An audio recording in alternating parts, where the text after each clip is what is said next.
అనంత కరుణామయుడు, అపార కృపాశీలుడు, సర్వలోక నియామకుడు, సర్వ సృష్టికర్త అయిన దైవానికే సమస్త స్తోత్రం తెలుసుకుంటూ, సోదర మహాశివర, ఆధ్యాత్మిక ప్రియులరా, అస్మావు రిజాల్ అంటే మీకేమైనా తెలుసా? దైవ చిత్తం అయితే నేను ఈ అంశానికి సంబంధించి కొంచెం వివరణ ఇచ్చేదానికి ప్రయత్నం చేస్తాను. సోదర మహాశివర, ప్రపంచంలో ఎన్నో ధర్మాలు, మతాలు, విశ్వాసాలు, నమ్మకాలు పరిఢవిల్లుతూ ఉన్నాయి. వాటిని ఆచరిస్తూ ఉన్నారు. కానీ మరీ ముఖ్యంగా చిట్ట చివరి ప్రవక్త విశ్వకారుణ్యమూర్తి ముహమ్మద్ సల్లల్లాహు అలైహి వసల్లం గారి యొక్క సహచరులు ఎవరైతే ఉన్నారో, మరి ఆయన కంటే ముందు వచ్చిన ప్రవక్తల సహచరులకు తేడా ఏమిటి? ముహమ్మద్ ప్రవక్త కంటే ముందు వచ్చిన ప్రవక్తలు తెచ్చిన బోధనలు ఏవైతే ఉన్నాయో వాటిని ఏ విధంగా భద్రపరచడం జరిగింది, దానిని ఏ విధంగా వ్యాపింపచేయడం జరిగింది. మరి ముహమ్మద్ ప్రవక్త తర్వాత కూడా కొంతమంది ఎన్నో ఆచారాలు, నమ్మకాలు, విశ్వాసాలు ప్రచారం చేయడం జరిగింది. మరి వీటికి ముహమ్మద్ ప్రవక్త సల్లల్లాహు అలైహి వసల్లం బోధించిన నీతి, నియమాలు, విశ్వాసాలు, అధర్మాలు ఏవైతే ఉన్నాయో ఈ రెండింటికి మధ్య తేడా ఏముందో నేను ఈ రోజు మీకు తెలిపే ప్రయత్నం చేస్తాను. సోదర మహాశైలరా, ప్రవక్త మహనీయ ముహమ్మద్ సల్లల్లాహు అలైహి వసల్లంపై దైవ వాక్యము అవతరణ జరిగినప్పుడు వహీ ద్వారా ఆ వాక్యాన్ని ఆయన ప్రజలకు తెలియజేసేవారు, శిష్యులకు తెలియజేసేవారు. అదే విధంగా కారుణ్య ప్రభు అయిన అల్లాహ్ ఆయన హృదయంలో దైవ గ్రంథాన్ని భద్రపరచడం జరిగింది, మరచిపోకుండా ఉండేదాని కోసం. ఆ విధంగా ఒకటి ప్రవక్త ముహమ్మద్ సల్లల్లాహు అలైహి వసల్లం గారి యొక్క హృదయంలో దైవ గ్రంథాన్ని భద్రపరచడము, అదే విధంగా దైవ వాక్యాలు విన్న సహచరులు వాటిని కంఠస్థం చేసుకోవడము, గ్రంథస్థం చేసుకోవడం. ఈ విధంగా మక్కా నగరంలో 13 సంవత్సరాలు, మదీనా నగరంలో 10 సంవత్సరాలు, మరీ ముఖ్యంగా మదీనా నగరంలో ప్రవక్త మహనీయుల వారు ఉదయం లేచినప్పటి నుంచి తహజ్జుద్ నమాజ్ ఏ విధంగా చేశారు, శుచి శుభ్రతలు ఏ విధంగా పాటించారు, ఫరజ్ నమాజులు ఏ విధంగా పాటించారు, ప్రజలతో ఏ విధంగా వ్యవహరించారు, తప్పులు చేసేవారిని ఏ విధంగా వారించారు, మంచి చేసేవారిని ఏ విధంగా ప్రోత్సహించారు, అవన్నీ కూడా గ్రంథస్థం చేయడం జరిగింది. ఆ విధంగా మదీనా నగరంలో ప్రవక్త గారి యొక్క శిష్యుల సంఖ్య దాదాపు 1,00,000కు దాటడం జరిగింది. వారిలో మహనీయ హజరత్ అబూ హురైరా గారు 5,000 కంటే ఎక్కువ ఆ ప్రవక్త గారు సమ్మతించిన, విరోధించిన అధర్మాల విషయాలు ఏవైతే ఉన్నాయో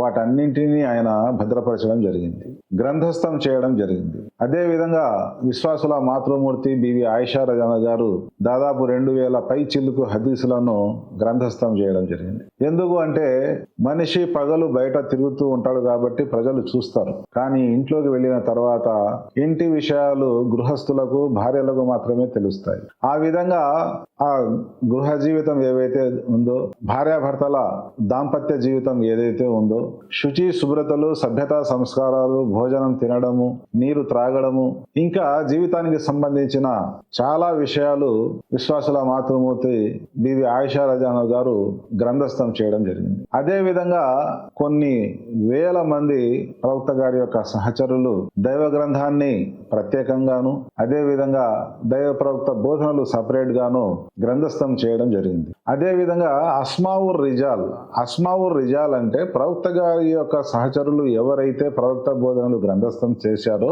వారి క్యారెక్టర్ ఏ విధంగా ఉండేది, వారు జీవితంలో ఎప్పుడైనా అబద్ధం చెప్పారా, మోసం చేశారా, తప్పుడు క్యారెక్టర్ ఏమైనా ఉందా, అటువంటి వారు బోధించిన హదీసులు ఏవైతే ఉన్నాయో వాటిని గ్రంథస్థం చేయడం జరగలేదు. మరి వారు చెప్పిన విషయమే ఇంకా ప్రవక్త వద్ద గొప్ప స్థానము కలిగిన ప్రవక్త గారి యొక్క అనుచరులు 2 గాని 3 గాని 4 గాని ఆ సందర్భంలో అక్కడ ఉండి ఆ చెప్పిన విషయము నిజమే అని ధృవీకరించినప్పుడు మాత్రమే ఆ విషయాలను హదీసు గ్రంథాల్లో గ్రంథస్థం చేయడం జరిగింది. అంటే ఈ అస్మావు రిజాల్ అనే విద్య ఏదైతే ఉందో అంతకు ముందు ప్రవక్తల సహచరులకు ఉండేది కాదు. ఎందుకు అంటే ఒక ప్రవక్త గారి కంటే ముందు ఒక 500-600 సంవత్సరాల పూర్వము మహనీయ ఈసా అలైహిస్సలాం గారు వచ్చినప్పుడు ఆయన యొక్క శిష్యుల సంఖ్య 11-12 మాత్రమే. ఇంకా ఆయనకు సంపూర్ణ గ్రంథం ఇవ్వడలేదు కాబట్టి దైవ గ్రంథంలోని కొంత భాగం మాత్రమే ఇవ్వడం జరిగింది. అందుకోసము ఆ కాలంలో కంఠస్థం చేసుకోవడం గాని, గ్రంథస్థం చేయడం గాని ఆ కాలంలో అవకాశం ఉండేది కాదు. కానీ అదే ఒక 600 సంవత్సరాల తర్వాత దాదాపు 1450 సంవత్సరాలకు పూర్వము విశ్వకారుణ్యమూర్తి మహనీయ ముహమ్మద్ సల్లల్లాహు అలైహి వసల్లం గారి యొక్క కాలంలో ఈ అస్మావుర్ రిజాల్ అనే వ్యవస్థ ప్రవక్త గారి యొక్క సహచరులు శిష్యులు ఎవరైతే ఉన్నారో వారు చూసిన విషయం ఏదైతే ఉందో ఒకవేళ ప్రవక్త వారించినట్లయితే దండించినట్లయితే ఇది హరాము, ఇది తప్పు, ఇది చేయకూడదు అనే విషయాన్ని హదీసు రూపంలో గ్రంథస్థం చేయడం జరిగింది. అదే విధంగా ఏదైనా ఒక పని చేసేటప్పుడు ఆయన దండించలేదు, వ్యతిరేకించలేదు, శిక్షించలేదు. దానిని ధర్మసమ్మతమైన విషయంగా వారు గ్రంథస్థం చేయడం జరిగింది. అదే విధంగా కంఠస్థం చేయడం జరిగింది అన్నమాట. ఈ అస్మావుర్ రిజాల్ అనే విద్య ఏదైతే ఉందో ప్రవక్తల బోధనలు మహనీయ ముహమ్మద్ సల్లల్లాహు అలైహి వసల్లం గారి యొక్క ప్రవక్త బోధనలు ఏవైతే ఉన్నాయో ఈ చివరి ప్రవక్తకు మాత్రమే ఇది ఒక చరిత్ర, ఇది ఊహ కాదు, కల్పితం కాదు. ఎవరో ఫలానా కాలంలో ఫలానా వ్యక్తి చెప్పాడు, ఇది ఫలానా మహిమ, ఇది ఊహ కల్పించుకున్న ధర్మం కాదు. అందుకోసమే కారుణ్య ప్రభు అయిన అల్లా చిట్ట చివరి ప్రవక్తను పంపి తన గ్రంథాన్ని ప్రత్యేకంగాను ప్రవక్తల బోధనలు ప్రత్యేకంగాను సపరేట్ గా గ్రంథస్థం చేయడం జరిగింది.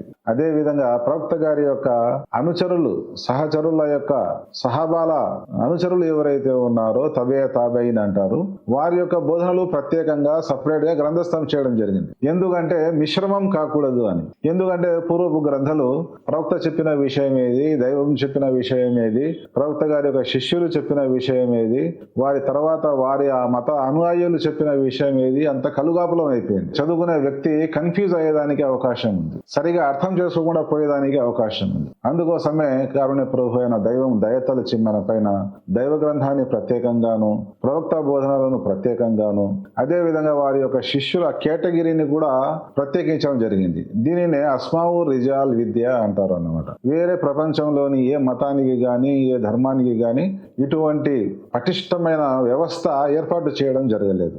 మరి ఏదైతే విషయం గురించి మేము చెప్పుకున్నామో దైవ చిత్తమైతే ఇటువంటి ఆధ్యాత్మిక వీడియోలు ముందు కూడా వస్తూ ఉంటాయి. వీడియో నచ్చినట్లయితే సబ్స్క్రైబ్ చేయండి, బంధుమిత్రులకు షేర్ చేయండి. అస్సలాము అలైకుం వరహమతుల్లాహి వబరకాతుహు.